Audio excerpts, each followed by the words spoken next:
갈라디아서 3장 18절입니다. 상고하겠습니다. 시작.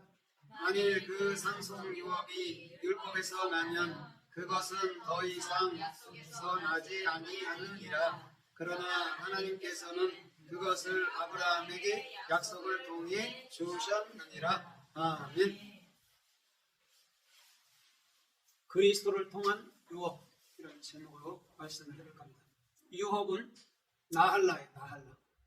눈, 헤트, 라메드, 해. 눈은 물고기 두 마리로 오신다 했어요. 주님은 보이는 예수, 보이지 않는 그리스도. 헤트는 생명이에요. 만물의 근원의 생명은 그리스도죠. 그럼 그리스도만이 생명이고 그 생명을 받은 자만이 살아있다라고 말하는 거예요. 라메드는 진리를 익히면 이제는 목자로서 스승으로서 진리를 가르쳐 주는 것이 라메드죠. 그 다음에 해라는 것은 이제는 더 이상 육에 있어도 육 안에 있어도 육에 속한 것이 아니고 이제는 영의 실존 안에서 주님과 함께 호흡하며 주님과 함께 살아가는 거죠. 그게 해라는 실존인 거죠. 그래서 해는 5번째 글자예요. 그럼 5번째는 뭐까지도 포함되어 있냐면 모세오경이라는 율법도 포함되어 있단 말이에요. 율법을 정확히 복음이라는 그리스도로 바꿔지면 그게 영인 거예요. 그럼 율법은 반드시 그 안에 그리스도의 생명의 영을 품고 있는 거예요. 그럼 율법 문자를 그대로 우리가 읽고 그대로 지키면 그거는 뭐죠? 새기는 사에게 절하는 거랑 똑같다고 얘기하는 거죠.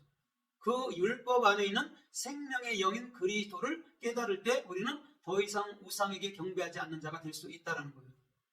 그러면 오늘 그리스도께서 우리들에게 주시는 유업은 어떻게 또 좋아지고 어떻게 우리가 은혜를 누릴 수 있는지 살펴보도록 하겠습니다. 창세기서 28장 4절, 1절로 4절 이하에 보면 에서의 낯을 피해서 이제는 야곱을 밧단 아람으로 보내죠.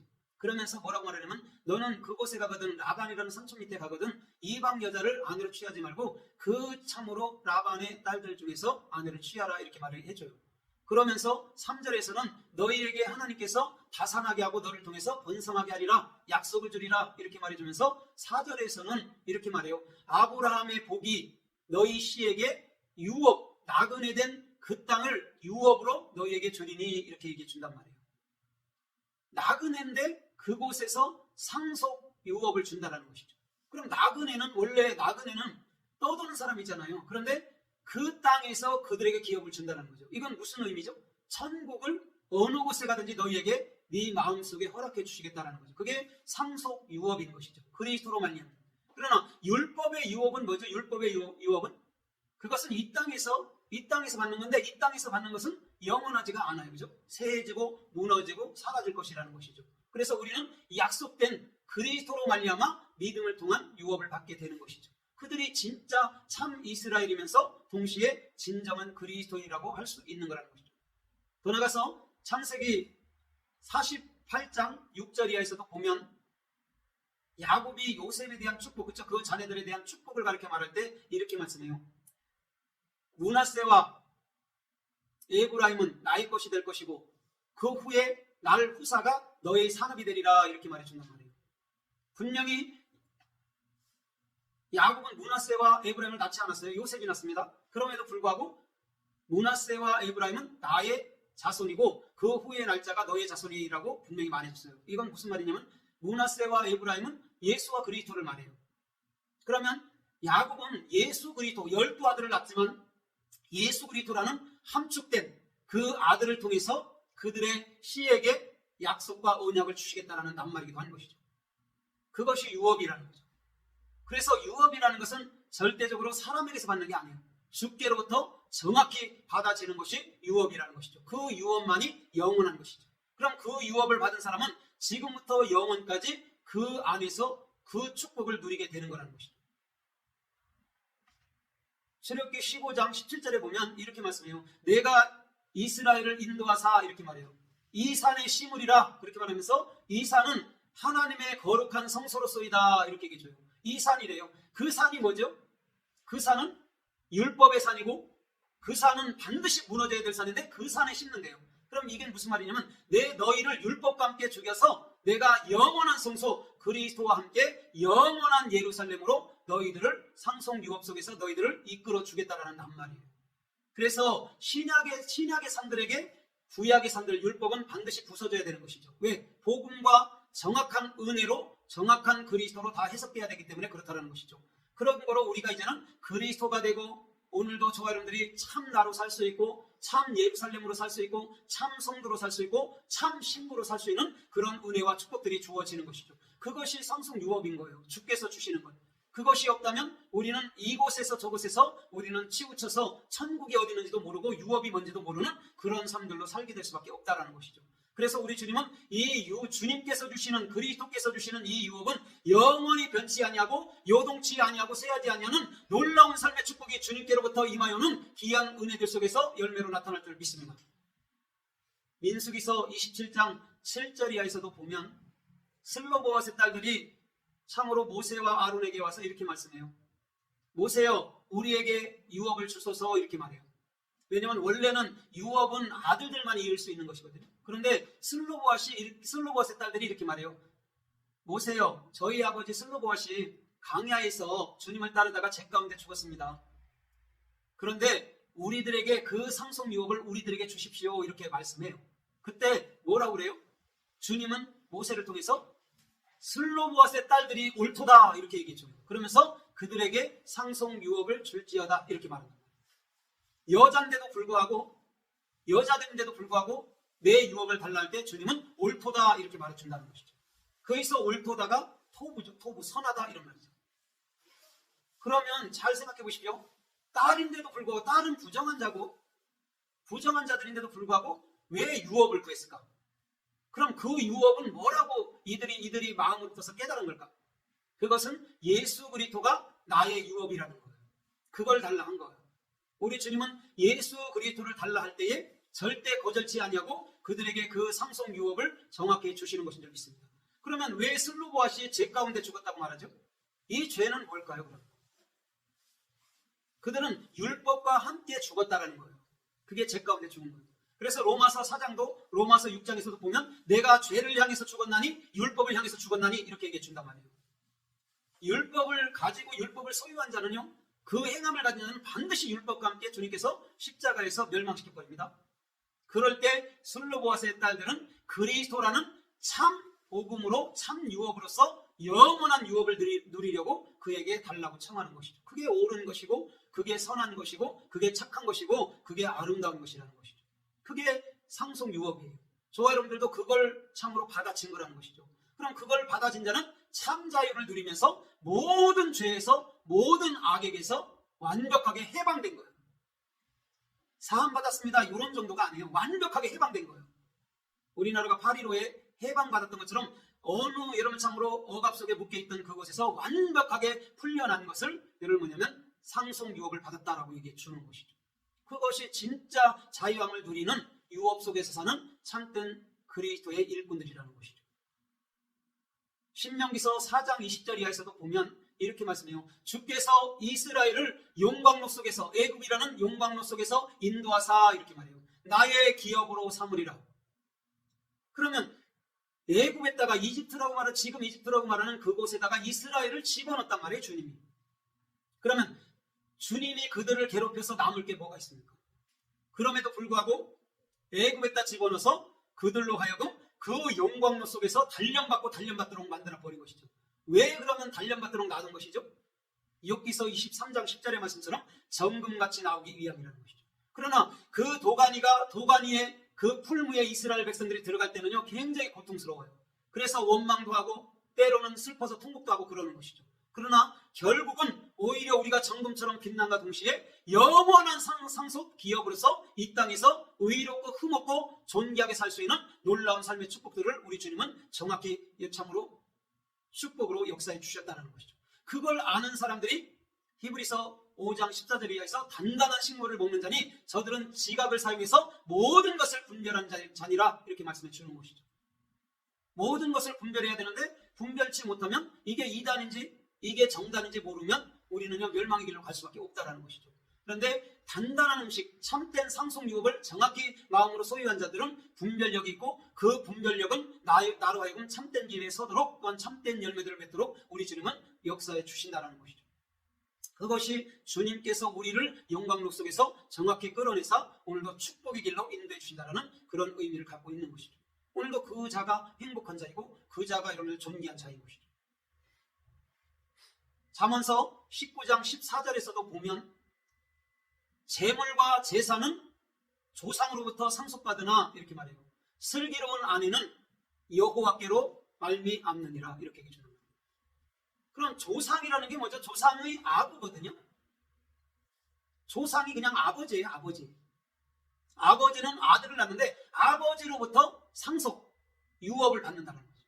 그럼 그 아버지가 율법의 아버지라면 그 유업은 이 땅에서 물질만 넘겨주겠지만 그 아버지가 영이라는 참 아버지라면 우리들에게 예수 그리스도라는 영원한 상속 유업을 우리들에게 참으로 넘겨줄 거예요. 그래서 진정한 그리스도인들은요, 그리스도 예수와를 알게 해주고 이 땅을 떠나가는 게 가장 큰 축복이에요. 왜? 내가 떠나가도 그리스도께서 그들의 모든 삶의 주인 되어 주실 테니까 그렇다는 거죠. 그러면서 슬기로운 아내는 그리스도로 말미암는다라고 얘기해 주는 것이죠. 슬기로운 아내는 지혜로운 자입니다. 그래서 지혜로운 아내를 얻는 것이요 가장 행복해. 육적으로. 여러분들에게 지혜로운 아내는 누구죠? 돕는 자, 에제르 케네고도 누구죠? 그리스도예요. 그럼 이 땅에서도 여러분들이 사는 동안 나의 가장 훌륭한 아내, 나의 가장 훌륭한 신랑은 지혜로운 자. 그럼 지혜로운 자는 어떤 자가 되어야 되죠? 그리스도를 가진 자, 그리스도를 영원한 기업 아니면 영원한 상속 유업으로 받은 자들이 행복한 자인 것이죠. 주님은 그들을 가르쳐 말할 때 상속 유업을 정확히 받은 자라고 우리 주님 말씀하고 있다는 것이죠. 누가복음 12장 13절에 보면 어떤 한 사람이 예수께 와서 이렇게 말해요. 선생님이요, 우리 형제들에게 부모의 상속 재산을 나누게 하소서 이렇게 말해요. 그때 주님이 이렇게 말합니다. 내가 언제 너희들의 재판장이었느냐? 누가 나를 너희의 재판장으로 세웠어? 이렇게 말해요. 예수님을 가지고 뭘로 쓰려고 그러냐면 이 땅에서 자기들의 물질을 나누는 거예요. 부모의 유산 상속을 나누려는데 예수님한테 물어보는 거예요. 그게 바리새인이고 서기관들이라니까요. 복음도 알지 못하고 그냥 물질에만 취해서 사는 자들. 물질은 물론 필요하지만 그것은 잘못하게 되면 필요악이 될 수도 있는 거예요. 그러나 그 상속 유업을 예수 그리스도를 정확히 한다면 오늘 이 세대의 저와 여러분들은 육적 거에 매여서 육적 거에 염려하기보다는 오히려 영에 속해서 주께서 원하시고 주께서 이끄시고 주께서 축복해 주시는 그 길 속에서 존귀한 삶을 살도록 우리 주님은 만들어 주실 줄 믿습니다. 주님은요, 상속 유업을 예수 그리스도라고 말씀해 주는 거예요. 다른 거에 역점 둔다면 그는 존귀한 사람은 절대 될 수 없는 거예요.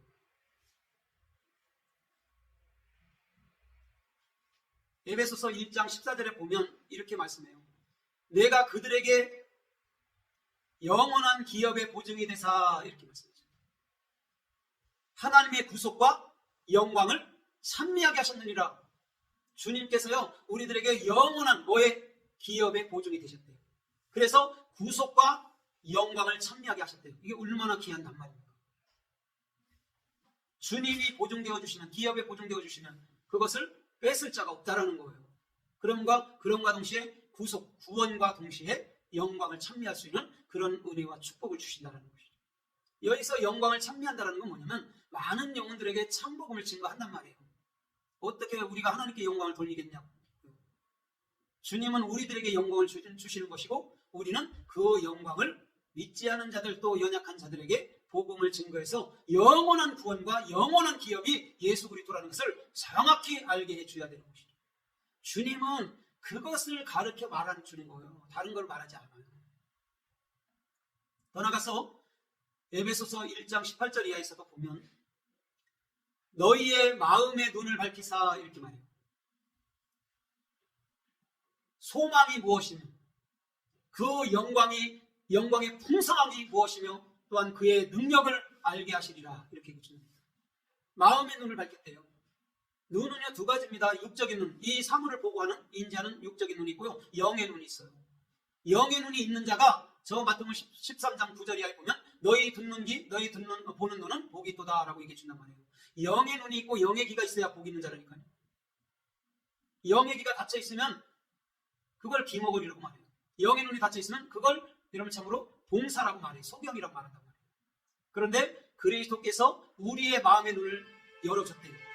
그러면서 소망이 무엇인지, 그 영광의 풍성이 무엇인지, 또한 그의 능력이 무엇인지 정확히 알게 해준대요. 하나님의 능력은 복음인 줄 믿습니다. 그 복음만이 많은 영혼들을 의의 길로 이끌 수 있는 삶의 축복스러운, 삶의 열매스러운, 삶의 영광스러운 아름다운 은혜가 나타날 줄 믿습니다. 그게 기업이라는 거예요. 기업이 예수 그리스도인데 뭔 기업을 자꾸 받으려고 그러는 거예요. 그것을 모르면 물질에 취해서 죽을 때 하나도 바꾸지도 못할 그 물질 때문에 일생 동안 허우적거리다가 인생이 끝난다니까요. 허무하게 두려워함과 동시에 아무것도 가지지 않는 자, 괴로움과 동시에 무서움과 동시에 이 땅을 떠나가는 거죠. 그게 얼마나 불쌍한 일입니까?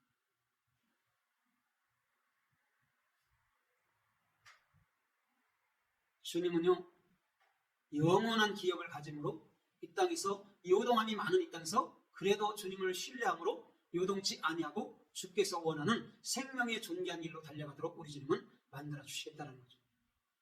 그게 은혜이기도 하고 축복이기도 한 거예요. 베드로전서 1장 4절에 보면 이렇게 말씀합니다. 썩지 아니하고 새하지 아니하는 주의 영원한 기업을 너에게 주사 그 기업은 하늘에 간직하여 둔 것이니라. 이렇게 했죠. 하늘이 어디라고 그랬어요? 샤마이, 마음, 진리가 있는 그곳에 새하지 않는데요, 낙지 않는데요, 썩지 않는데요. 그 영원한 기업을 여러분들 마음속에 주시겠다는 거죠. 그것을 안 베드로가 요동치 않고 살아갔던 것이죠. 성령을 받고 난 이후에. 성령을 받기 전까지는요, 끊임없이 부인하고 끊임없이 배반하고 끊임없이 욕심을 갖고 끊임없이 반기를 들었었죠. 그러나 성령을 받고 난 이후에는 주님의 십자가도 거꾸로 지고 이 땅을 떠나갔다고 그러더라고요. 뭐 그게 겸손해서 그랬다 그런 건 아니고 그리스도의 십자가를 정확히 알았을 때 그런 삶을 살아냈다라는 것이죠. 뭐 거꾸로 십자가 치든지 옳게 십자가 그게 뭔 의미가 있습니까? 똑같이 고통스러운데 정확히 알았다는 것이죠. 그래서 고린도전서 1장 17절에는 1장 17절로 18절에는 복음에는 한 의가 나타나죠.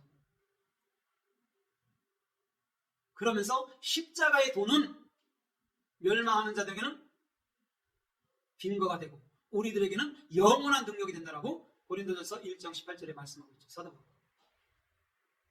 그게 영원한 우리 안에 있는 기업이라는 거예요. 그래서 그 기업으로 말미암아 주께서 원하시고 주께서 축복해 주시고 주께서 이끄시는 생명의 존귀한 역사, 생명의 존귀한 길들, 생명의 존귀한 은혜들이 나타나기를 주님의 이름으로 권합니다. 이제 말씀을 뵙겠습니다. 시편 16편 6절로 8절 이하까지 보면 이렇게 말씀해요.